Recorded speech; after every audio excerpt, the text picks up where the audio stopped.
So I said, why not I try some voice artist kind of a thing, because my one of the aunt was in Tamil cinema dubbing artist for a very long time.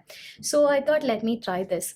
And they kind of like my voice. And then, do you remember this? Thank you for calling. And then it'll have a space. Then it'll say Hanideep Singh. He's currently busy. And then it'll say, thank you for calling. He's currently on another call. All this in local language. I used to dub for all this. So those were the happiest days of my life. Work here and then go dub there, work here, come there. So then I thought, okay, let me, again, coming back to that bucket list, RJ is the first thing that I started my bucket list on.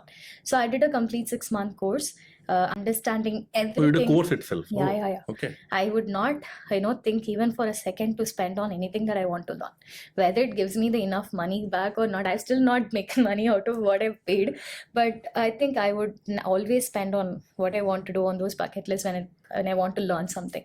So that 6-month course on every weekend gave me very beautiful friends and most happiest time of my life. I was 21, 22 then, and I kind of roamed the entire city. On weekends, I used to go to Ranganathan Street and everything, do OBD jock, take the Would mic. people recognize you on the mall or whatever, mall road? Because RJs are popular, no? It's the coolest job in town at that time. Yeah, it is still. RJs and VJs around, this is 2000s we're talking 14. about.